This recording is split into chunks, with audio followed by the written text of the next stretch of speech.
चलो फिर बच्चों स्टार्ट करते हैं अपन relation between R and F, relation between radius of curvature and focal length. तो सपोज ये कॉनकेव मिरर है ना, और ये हो जाएगा आपका पोल, और डेफिनेटली कॉनकेव मिरर इस स्फीयर का पार्ट, तो इस स्फीयर के सेंटर को अपन बोलेंगे सेंटर ऑफ कर्वेचर। अब यदि अपन पोल और सेंटर ऑफ कर्वेचर को ज्वाइन कर देंगे तो ये हो जाएगा प्रिंसिपल एक्सिस। अब मान लीजिए कोई रे जो है वो इस तरीके से इंसिडेंट हो रही है ए बी डायरेक्शन में, तो आपको क्लियर है आफ्टर रिफ्लेक्शन कहां से आएगी? थ्रू फोकस, जैसा आपका डेफिनेशन है ना। प्रिंसिपल एक्सिस के पैरेलल रेज आफ्टर रिफ्लेक्शन कहां से पास होती? Through focus. ये फोकस की डेफिनेशन है। अब यदि अपन इस बी पॉइंट को, जो पॉइंट ऑफ इंसिडेंस है, उसको यदि सी से ज्वाइन कर दें तो ये क्या होगा बच्चों? Radius of curvature. मैंने आपको समझाया था जो स्फीयर होता है जिससे स्फेरिकल मिरर हम लोग बनाते हैं, उस स्फीयर का जो रेडियस है वही एक्चुअल में स्फेरिकल मिरर का क्या था? Radius of curvature. तो स्वाभाविक है कि यदि इस बी को आप सी से ज्वाइन कर दोगे तो रेडियस ऑफ कर्वेचर हो गया। और आपको क्लियर है कि रेडियस हमेशा सरफेस पर कैसा होता है? परपेंडिकुलर। इसका मतलब परपेंडिकुलर है कहां पर? बी पॉइंट पर। मतलब डेफिनेटली इस इंसिडेंट रे और रिफ्लेक्टेड रे के लिए नॉर्मल हो गया। तो यदि ये इंसिडेंट रे है, ये नॉर्मल है, तो ये एंगल क्या होना चाहिए? I, angle of incidence. और ये एंगल क्या होना चाहिए? R, angle between the reflected ray and normal is called angle of reflection. तो इस तरीके से भी आप देखें तो आपको क्लियर दिख रहा है angle A B C, A B C ये होना चाहिए आई। अब स्वाभाविक एंगल आई होगा तो ये भी आई होगा। Alternative interior opposite angle B C P, angle B C P, B C P. यदि ये आई है तो ये आई होगा। और ये तो क्लियर ही दिख रहा है कि ये एंगल आर है, B C B F, angle C B F is equal to angle are.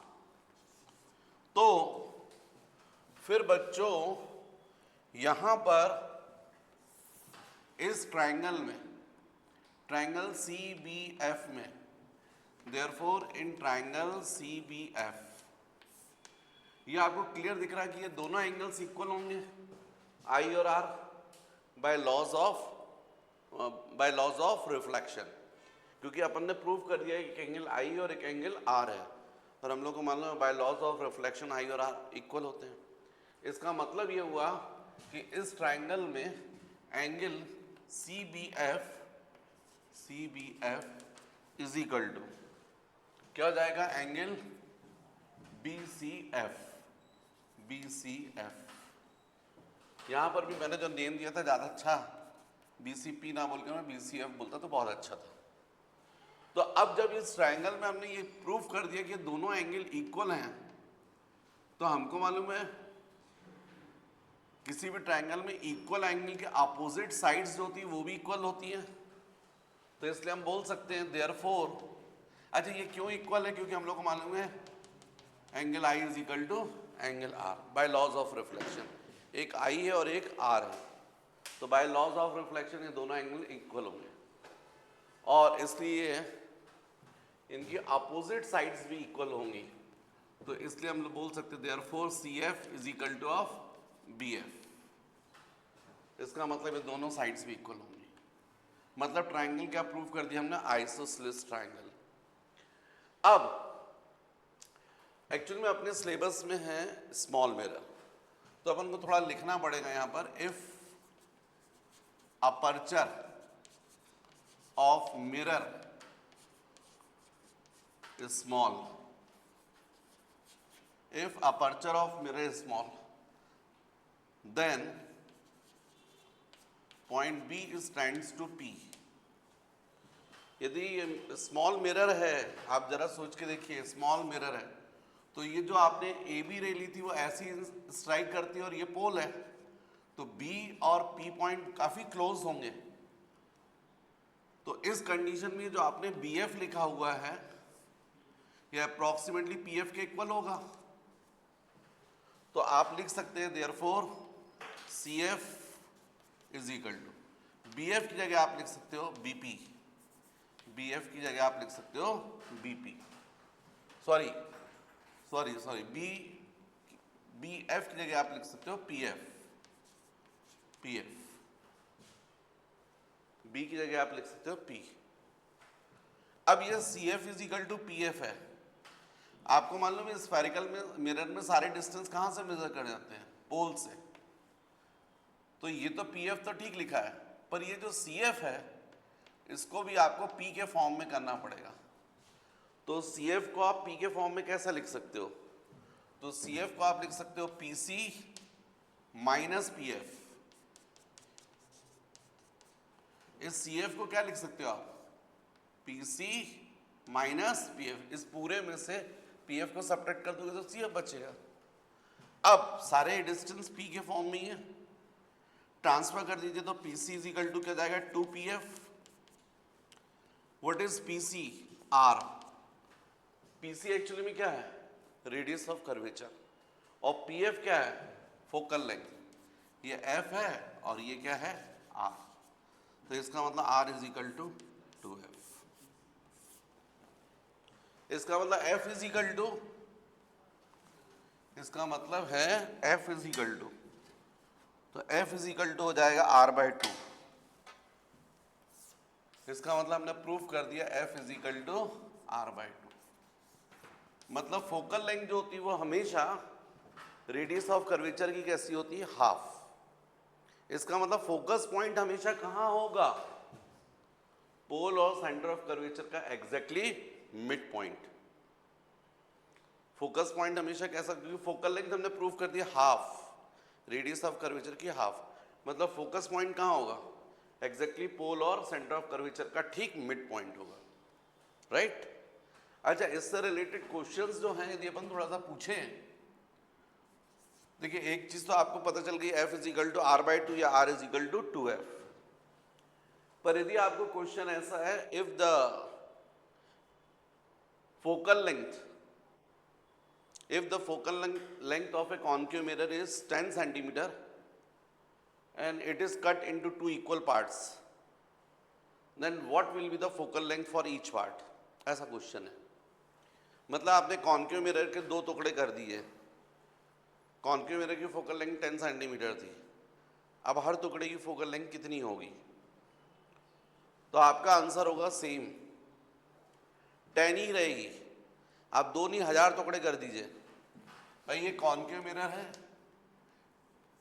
किसी स्फीयर का पार्ट है ना, तो इस स्फीयर के सेंटर को आप क्या बोलोगे? मिरर का सेंटर ऑफ कर्वेचर। मतलब ये डिस्टेंस क्या रहेगा? Radius of curvature. अब आप इसके लिए इस कॉन्केव मिरर के 2 क्या कई टुकड़े कर दीजिए, आप 10 कर दीजिए, 20 कर दीजिए। सारे के सारे पार्ट जो रहेंगे वो इसी स्फीयर के पार्ट रहेंगे ना। इसका मतलब हर पीस के लिए रेडियस ऑफ कर्वेचर कैसा रहेगा? सेम, क्योंकि सेम स्फीयर के पार्ट हैं सब। तो सारे पीसेस के लिए जब r सेम रहेगा तो f भी सेम रहेगा, क्योंकि f किस पर डिपेंड कर रहा है? r पर। सारे पीसेस का रेडियस ऑफ कर्वेचर यदि सेम होगा तो फोकल लेंथ भी कैसी होगी? सेम। सेकंड, यदि मैं आपसे क्वेश्चन करूं कि बताइए प्लेन मिरर की फोकल लेंथ कितनी होगी, तो मैक्सिमम स्टूडेंट टिक कर देते हैं 0 रहेगी, क्योंकि प्लेन मिरर उनको मालूम है स्फेरिकल है नहीं, तो वो सोचते हैं जब स्फेरिकल नहीं है तो रेडियस ऑफ कर्वेचर 0 होना चाहिए। जब रेडियस ऑफ कर्वेचर 0 होगा तो f is equal to r/2, तो यदि r 0 तो f भी 0, ऐसा सोचते हैं। पर सही मायने में प्लेन मिरर जो है वो बहुत बिग स्फीयर का स्मॉल पार्ट माना जाएगा। जैसे फॉर एग्जाम्पल अपन लोग अपने रोड को देखते हैं, लगभग हॉरिजॉन्टल दिखाई देता है। किसका पार्ट है? अर्थ का। अर्थ कैसी है? Big sphere. तो बिग स्फीयर के स्मॉल पार्ट कैसे हो गया? Flat, plane. वैसे ही यहाँ पर जो प्लेन मिरर है वो कैसा होगा, बहुत बिग स्फीयर का स्मॉल पार्ट। इसका मतलब प्लेन मिरर के लिए, फॉर प्लेन मिरर इसके लिए आर कितना लोगे आप, इन्फिनिटी, तो फिर फोकल लेंथ भी कितनी होगी, इन्फिनिटी। तो प्लेन मिरर की फोकल लेंथ क्या होती है, इनफाइनाइट।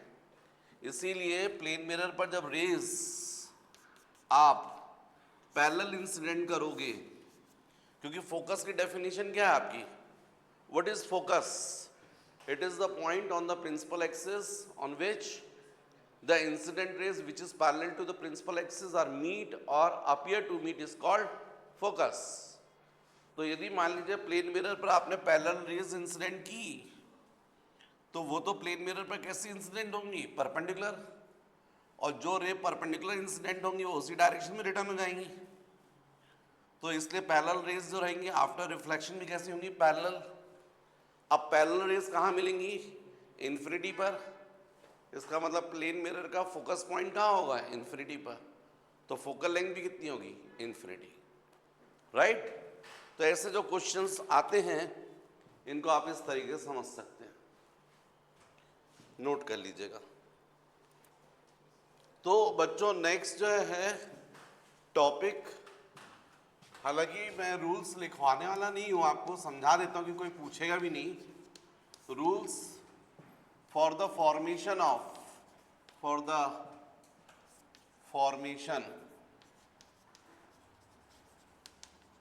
ऑफ इमेज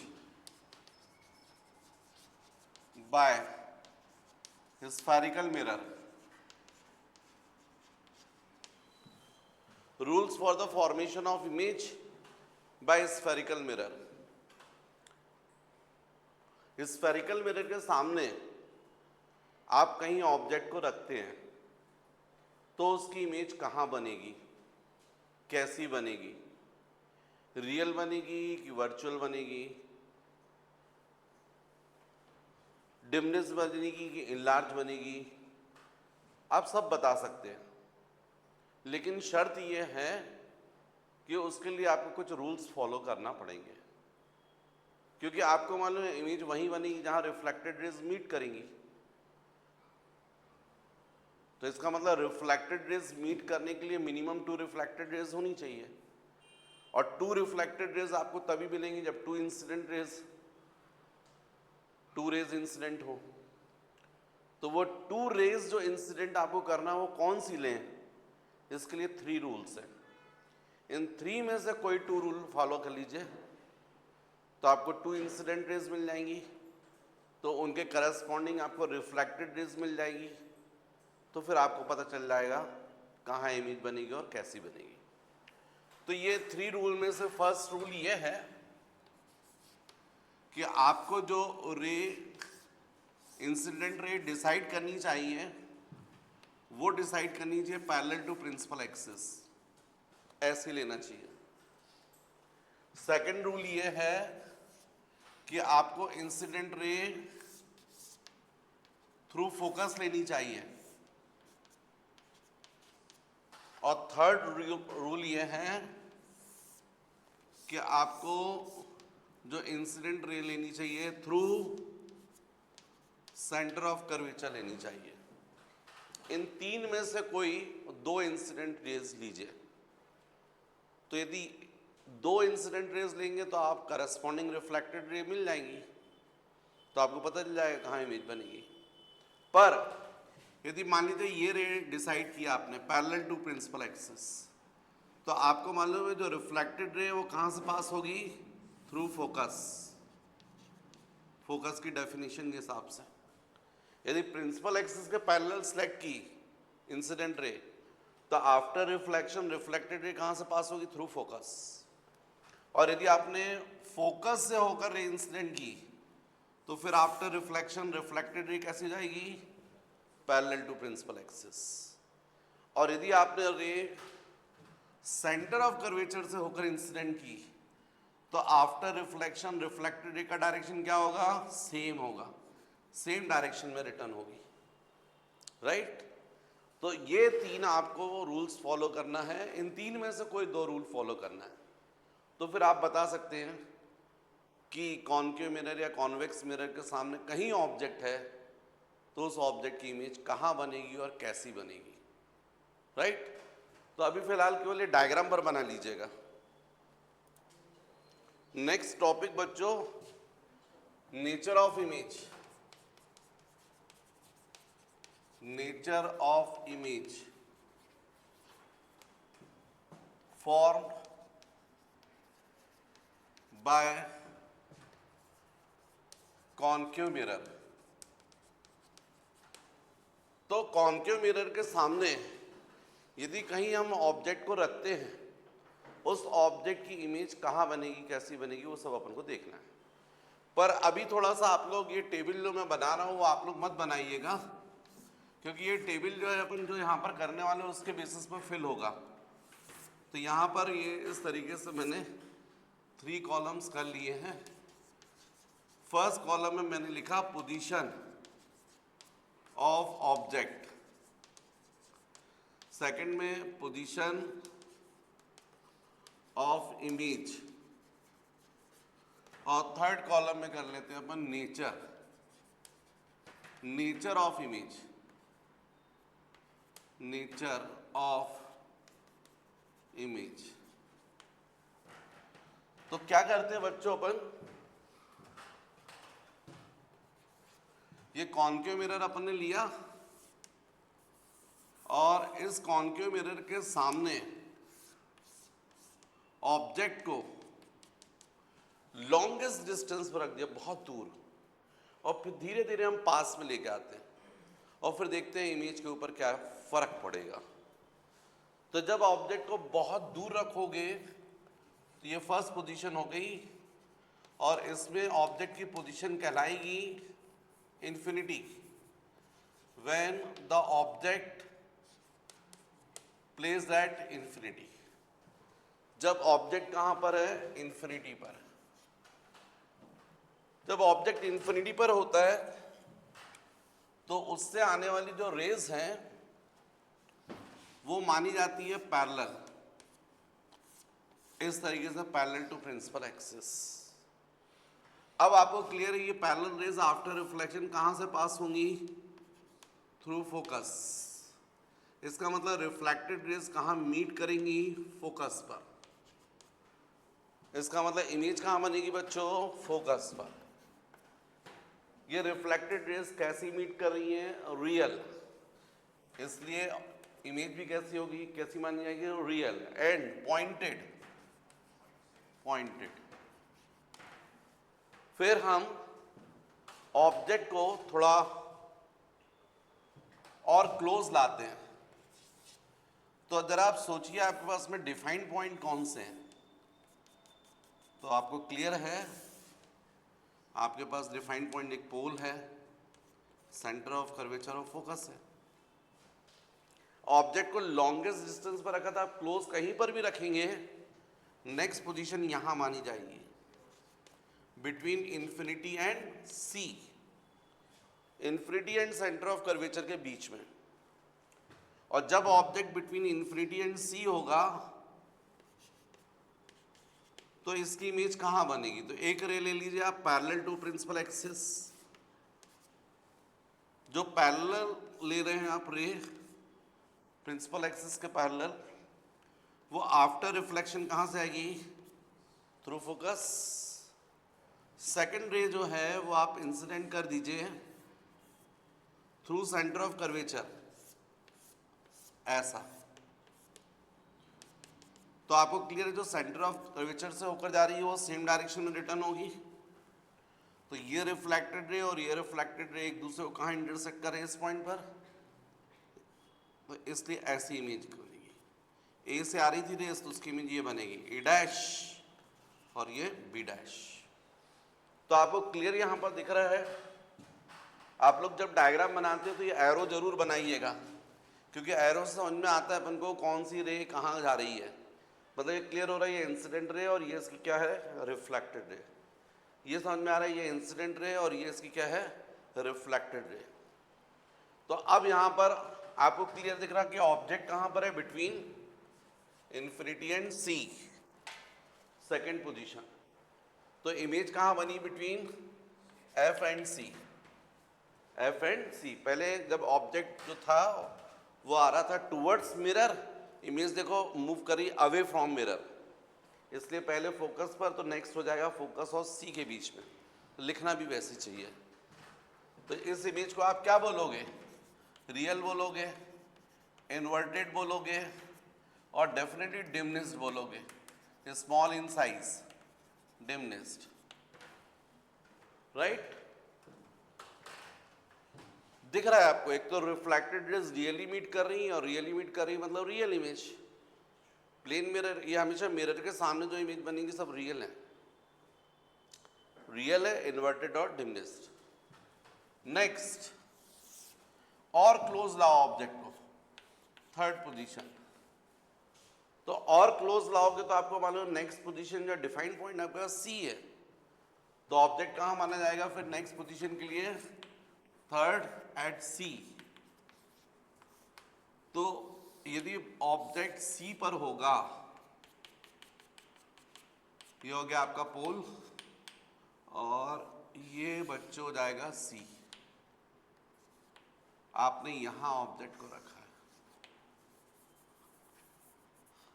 ये फोकस होगा। एक रे ले लीजिए पैरेलल टू प्रिंसिपल एक्सिस, आपको क्लियर, ये फोकस से होकर जाएगी रिफ्लेक्टेड रे।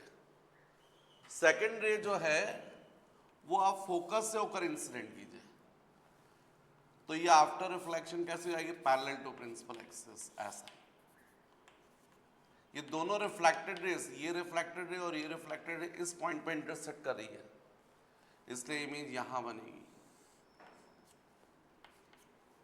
ए से आने वाली रेस ए डैश, ये बी डैश, तो जो ए बी ऑब्जेक्ट था उसकी इमेज भी वहीं बन रही है। तो जब ऑब्जेक्ट सी पर होता है तो उसकी इमेज भी कैसे बनती है, सी पर।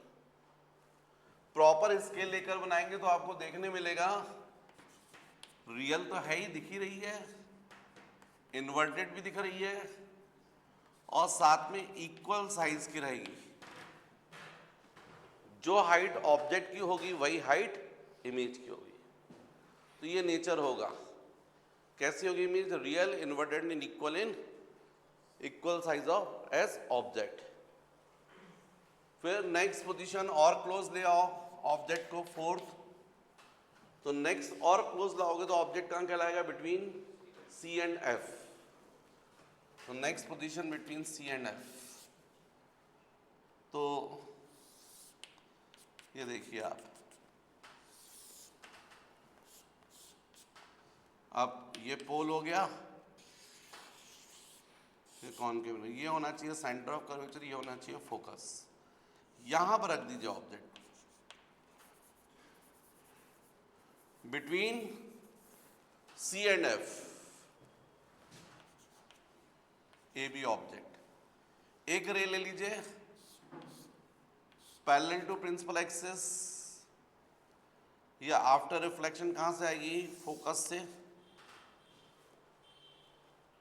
और एक रे जो है वो फोकस से होकर इंसिडेंट कर दीजिए, तो ये आफ्टर रिफ्लेक्शन ऐसे जाएगी, क्या जाएगी, पैरेलल टू प्रिंसिपल एक्सिस। तो ये जो रिफ्लेक्टेड रे दिख रही है और ये रिफ्लेक्टेड रे एक दूसरे को यहां इंटरसेक्ट कर रही है, इसका मतलब ए बी ऑब्जेक्ट की जो इमेज है वो ये दिख रही है आपको, ए डैश बी डैश। तो आपको क्लियर दिख रहा है, जब ऑब्जेक्ट कहां है, बिटवीन सी एंड एफ, तो इमेज बन रही बिटवीन सी एंड इंफिनिटी। ये इमेज कैसी दिख रही है आपको, real, inverted and enlarge, enlarge, right. Next position और क्लोज लाइए आप। तो नेक्स्ट पोजीशन हो सकती है जब ऑब्जेक्ट कहां पर है, फोकस पर। Fourth, next fifth position, object को आप कहां रख दीजिए, फोकस पर, एट एफ।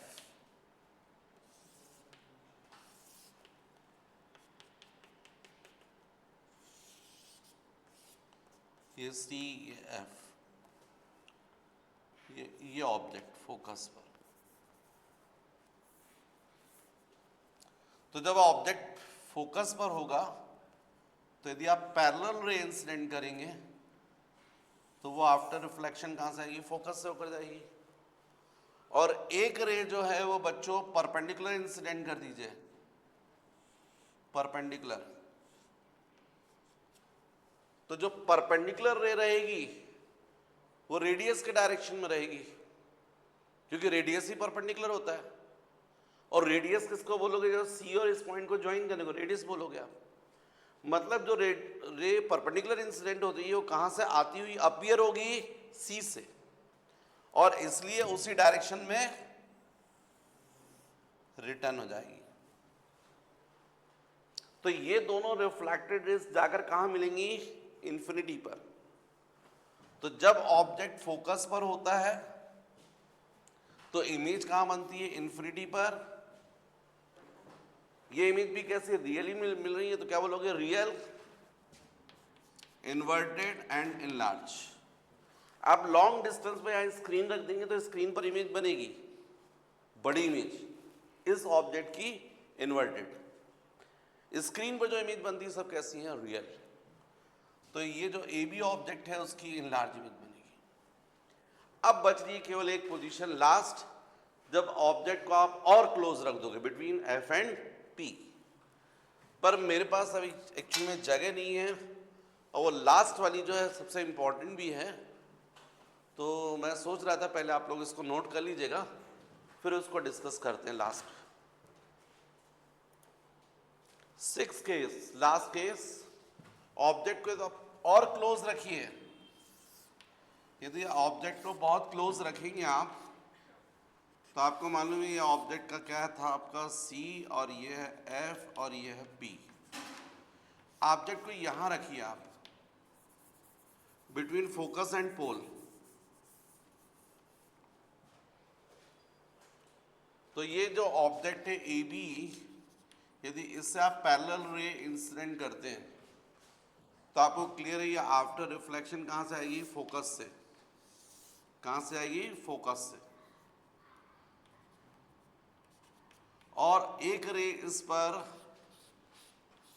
आप परपेंडिकुलर इंसिडेंट कर दीजिए, तो जो रे परपेंडिकुलर इंसिडेंट करेंगे वो कहां से आती हुई अपीयर होगी? सेंटर ऑफ कर्वेचर से, और इसलिए वो सेम डायरेक्शन में रिटर्न होगी। और फिर आफ्टर रिफ्लेक्शन कहां से होकर जाएगी? सी से। तो आपको क्लियर दिख रहा है कि यहां तो रिफ्लेक्टेड रेज जो हैं उनके बीच का डिस्टेंस ग्रेजुअली इंक्रीज होता जाएगा। रियली तो मीट करेंगी नहीं, लेकिन इन रिफ्लेक्टेड रेज को यदि हम पीछे एक्सटेंड करें तो ये अपीयर हो रही है इस पॉइंट पर मीट करते हुए। इसका मतलब यहां इमेज बनेगी ए डैश बी डैश। इसका मतलब जब ऑब्जेक्ट होगा between F and P, focus और पोल के बीच में, तब इमेज कहां फॉर्म होगी? Towards the same side of object. Object की ही साइड बनेगी इमेज। और ये इमेज को क्या बोलोगे आप? Virtual, erect and enlarge. Enlarge, right? Virtual, erect and enlarge. Copy कर लीजिए। अब बच्चों ये जो कॉन्केव मिरर्स अपन ने इमेजेस देखी, जरा उनको ध्यान दो आप, क्योंकि एक्चुअल में यदि डायग्राम बने हुए होते तो ज़्यादा अच्छा था। कोई बात नहीं। तो जब ऑब्जेक्ट इन्फिनिटी पर था, बहुत दूर रखा था, तो इमेज कहाँ बनी थी? फोकस पर। कैसी थी? Real and pointed. फिर आपने ऑब्जेक्ट को कहाँ रखा था? नेक्स्ट, बिटवीन इन्फिनिटी एंड सी, तो इमेज कहाँ बनी थी? बिटवीन एफ एंड सी। कैसी थी? Real, inverted and small in size. फिर आपने ऑब्जेक्ट को सी पर रखा था तो इमेज भी कहाँ बनी थी? सी पर, इक्वल साइज। फिर आपने ऑब्जेक्ट को कहाँ रखा था? बिटवीन सी एंड एफ, तो इमेज कहाँ बनी थी? Between C and infinity, enlarge थी। ये सारी मिरर के सामने बन रही, सब रियल बन रही है। नेक्स्ट जब आपने ऑब्जेक्ट को रखा था फोकस पर, तब इमेज बनी थी इन्फिनिटी पर। मतलब आप देख रहे हैं, आप ऑब्जेक्ट को मूव करवा रहे हैं टुवर्ड्स मिरर और इमेज मूव कर रही है अवे फ्रॉम मिरर। जब ऑब्जेक्ट लॉन्गेस्ट डिस्टेंस पर था इन्फिनिटी पर, तो इमेज बनी थी फोकस पर। जब ऑब्जेक्ट क्लोज आया बिटवीन इन्फिनिटी एंड सी, तो इमेज कहाँ गई थी? बिटवीन एफ एंड सी। जब ऑब्जेक्ट आ गया सी पर, तो इमेज भी सी पर। जब ऑब्जेक्ट आ गया सी और एफ के बीच में, तो इमेज पहुंच गई सी और इन्फिनिटी। मतलब जैसे जैसे ऑब्जेक्ट मूव कर रहा है टुवर्ड्स मिरर, इमेज मूव कर रही है अवे फ्रॉम मिरर। और ग्रेजुअली आप सारी इमेजेस रियल बन रही हैं in front of the mirror, और सारी रियल इमेजेस कैसी है? इन्वर्टेड। साथ ही साथ आप देख रहे हैं इमेज का साइज भी ग्रेजुअली इंक्रीज हो रहा था। पहले पॉइंटेड बनी, फिर डिमनेस बनी, फिर इक्वल साइज में, फिर लार्ज। केवल ये लास्ट वाले केस को छोड़कर, जिसमें आपने ऑब्जेक्ट को क्लोज रखा, तो इमेज कहाँ बनी? Behind the mirror. ये कैसी थी? Virtual, erect and enlarge.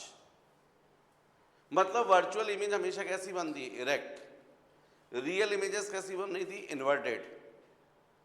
और एक और खास बात, कॉन्केव मिरर से इनलार्ज इमेजेस का मतलब दोनों केस में बनती है। रियल वाली इमेज भी इनलार्ज बनती है और वर्चुअल भी इनलार्ज बनती है। मतलब इनलार्ज इमेज रियल भी हो सकती है और वर्चुअल भी हो सकती है। तो ये अपन ने केसेस देखे, nature of image form by concave mirror. ऐसा ही अपन को देखना चाहिए। Next, nature of image form by convex mirror. Convex mirror पर बच्चों, कॉन्वेक्स मिरर केस में केवल दो ही केस बनते हैं। उसका कारण यह है कि कॉन्वेक्स मिरर में सारे डिफाइंड पॉइंट कहाँ होते हैं? Behind the mirror. ये कॉन्केव मिरर हो गया, ये पोल हो गया, आपको मालूम यहाँ सेंटर ऑफ कर्वेचर होगा, और ये फोकस। तो सारे डिफाइंड पॉइंट कहाँ होते हैं? Behind the mirror. इसलिए इसमें पहला केस यही बनेगा जब ऑब्जेक्ट को आप लॉन्गेस्ट डिस्टेंस पर रखेंगे, मतलब इन्फिनिटी पर। तो आपको क्लियर है, इन्फिनिटी पर यदि ऑब्जेक्ट को रखोगे तो उससे आने वाली रेज कैसी रहेंगी? Parallel to principal axis. After reflection इसका मतलब रेज डाइवर्ज हो जाएंगी, ऐसी जाएंगी। और इन रेज को यदि आप पीछे एक्सटेंड करोगे तो इस पॉइंट पर अपीयर हो रही, मीट होते हुए। इसका मतलब इमेज कहाँ बनेगी? फोकस पर। तो when the object is placed at infinity, then image should be formed at focus. This image should be virtual and pointed. ये होगा सेकेंड केस, जिसमें ऑब्जेक्ट को आप कॉन्वेक्स मिरर में कहीं भी रखें, वो कहलाएगी बिटवीन इंफिनिटी एंड पी। क्यों? क्योंकि सारे डिफाइंड पॉइंट तो पीछे है ना, यहां पर कॉन्वेक्स मिरर। अब इस ऑब्जेक्ट की इमेज कहां बनेगी? तो एक रे तो पैरेलल ले लीजिए, पैरेलल टू प्रिंसिपल एक्सिस। या आफ्टर रिफ्लेक्शन कहां से कैसी जाएगी? डाइवर्ज होगी। और ऐसी डाइवर्ज होगी कि यदि पीछे एक्सटेंड करेंगे तो अपीयर होगी कहां पर? मीट होते हुए फोकस पर। कहां से? फोकस से आती हुई अपीयर होगी, according to definition of focus. Focus की डेफिनेशन ही है कि प्रिंसिपल एक्सिस के पैरेलल रेज यदि आप इंसिडेंट करते हैं तो आफ्टर रिफ्लेक्शन रिफ्लेक्टेड रेज या तो फोकस से पास होगी या फिर अपीयर होगी। What is focus? It is the point on the principal axis on which the incident rays which is parallel to the principal axis are meet or appear to meet is called focus. तो इसका मतलब ये ऐसी रहेगी। और एक रे जो है बच्चों, वो इस पर परपेंडिकुलर इंसिडेंट कर दीजिए, परपेंडिकुलर। जो रे परपेंडिकुलर होगी एक्चुअल में वो रेडियस के डायरेक्शन में होगी। तो ये पॉइंट ऑफ इंसिडेंस को सी से ज्वाइन करते तो यही रेडियस है। और जो परपेंडिकुलर इंसिडेंट होती है उसके लिए आपको मालूम है एंगल ऑफ इंसिडेंस जीरो, इसलिए एंगल ऑफ रिफ्लेक्शन भी जीरो होगा, इसलिए उसी डायरेक्शन में रिटर्न हो जाएगी। ये रिफ्लेक्टेड रेज को पीछे एक्सटेंड करोगे तो अपीयर होगी सी पर आती हुई, मतलब ये रिफ्लेक्टेड रेज कहां से आती हुई अपीयर होगी सी से। तो ये दोनों रिफ्लेक्टेड रेज के बीच का डिस्टेंस ग्रेजुअली इंक्रीज हो रहा है, तो रियली तो मीट करेंगी नहीं। पीछे आप एक्सटेंड कर रहे हो, इसको भी पीछे एक्सटेंड कर रहे हो, तो इस पॉइंट पर अपीयर हो रही मीट होती। इसका मतलब यहां इमेज बनेगी, इस ए बी ऑब्जेक्ट की image A dash B dash. तो अब यदि मैं आपसे क्वेश्चन करूं तो आप बोलोगे यहां पर when object place between infinity and P, infinity and pole के बीच में, तो इमेज कहां बनेगी? Towards the same side of object, same side of object, object की साइड बनेगी। अब ये इमेज कैसी दिख रही है आपको? वर्चुअल दिख रही है, इरेक्ट दिख रही है, और साथ ही साथ डिमनेस दिख रही है, डिमनेस्ड, स्मॉल इन साइज। मतलब कॉन्वेक्स मिरर से सही मायने में कभी भी ऑब्जेक्ट सामने रख रहा है तो कैसी बनती है? वर्चुअल, मतलब बिहाइंड द मिरर, इरेक्ट और डिमनेस्ड, राइट? कॉपी कर लीजिए।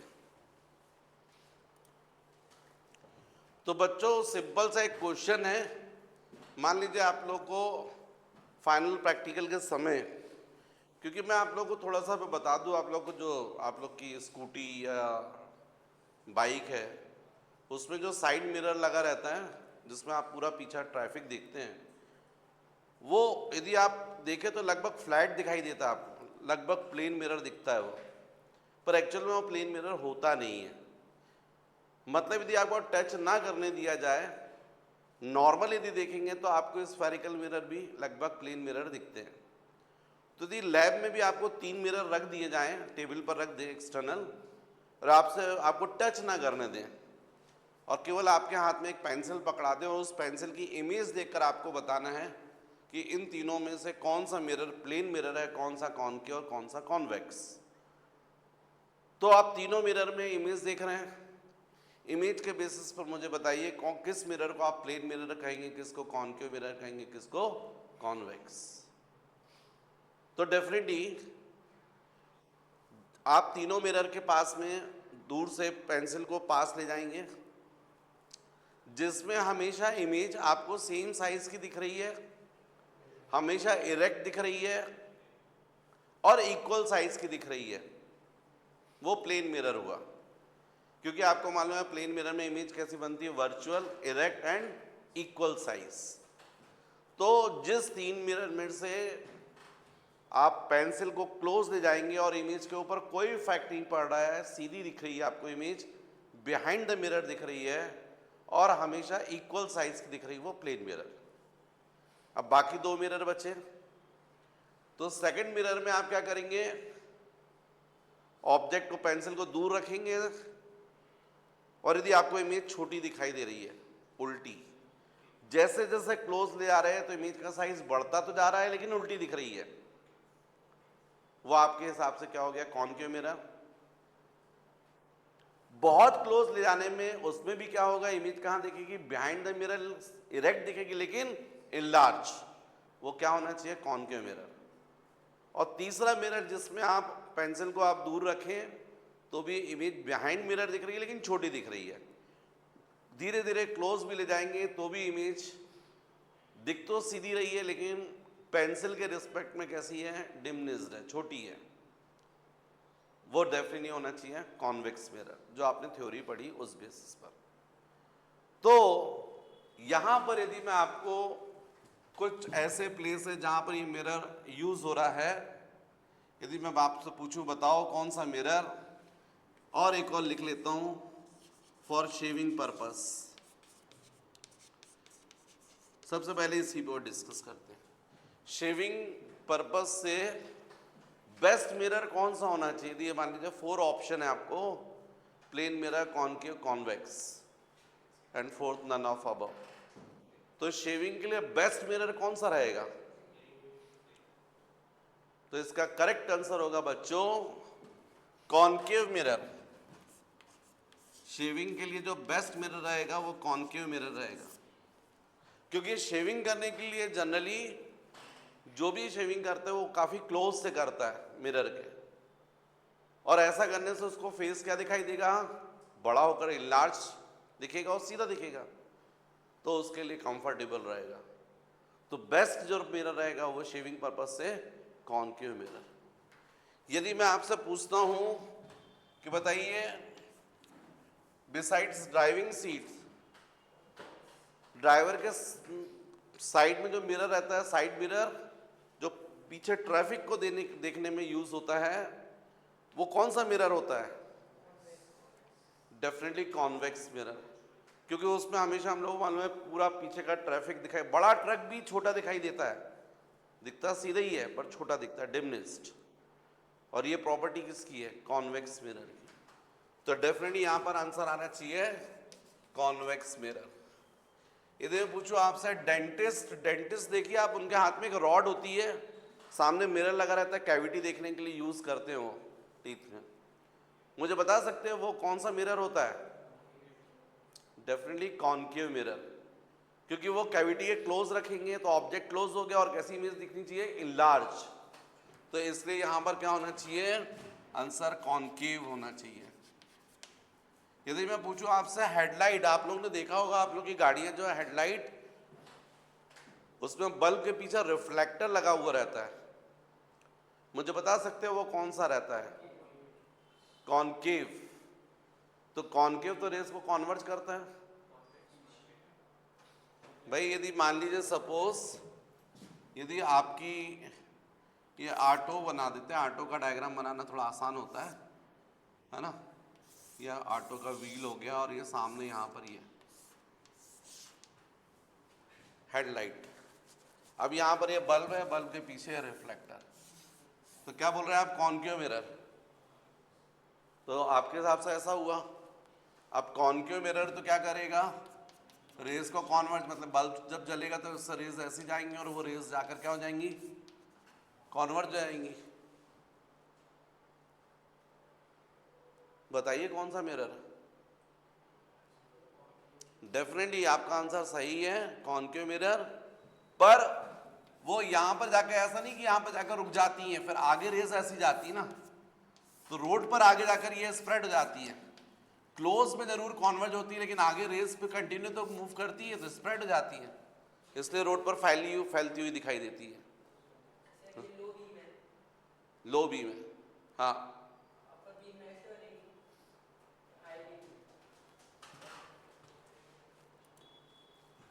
तो यहां पर क्या हो जाएगा? हेडलाइट के लिए रिफ्लेक्टर जो रहेगा वो क्या रहेगा?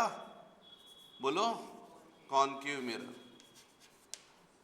रिफ्लेक्टर इन हेडलाइट्स।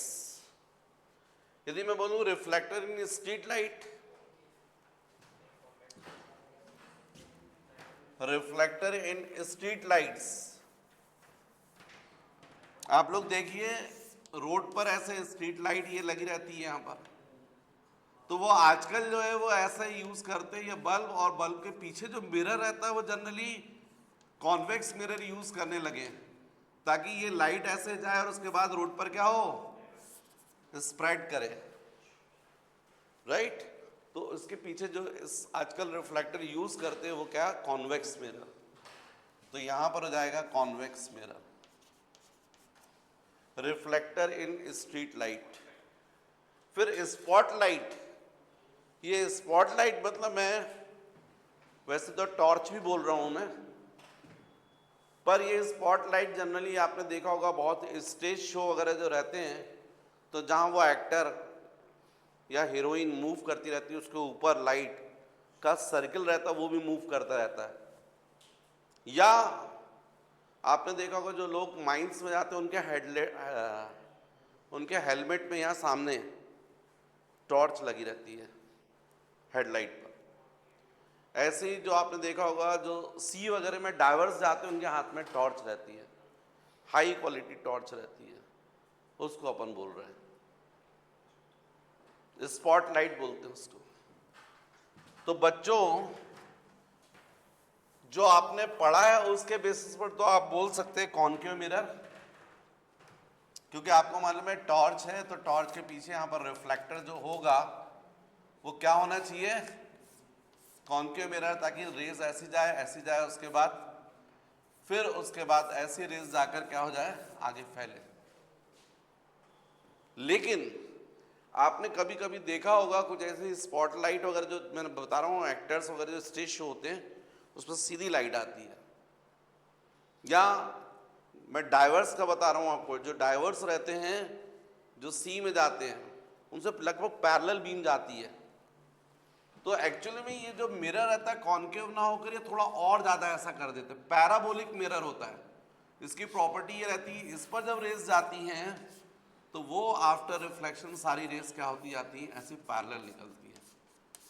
तो इसमें आपका करेक्ट आंसर जो स्पॉटलाइट का होना चाहिए पैराबोलिक मिरर, पर चूंकि आपके सिलेबस में केवल 3 ही मिरर बताए हैं, उस बेसिस पर आप टिक कर सकते हैं कॉन्केव मिरर।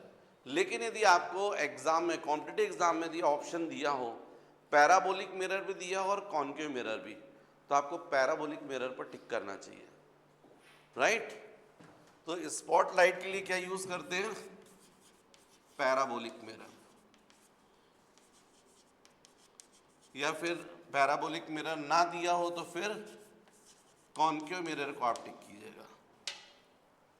तो कहाँ कौन सा मिरर यूज करते हैं, जो हमने प्रॉपर्टीज पढ़ी हैं उस बेसिस पर हम लोग समझ सकते हैं, राइट।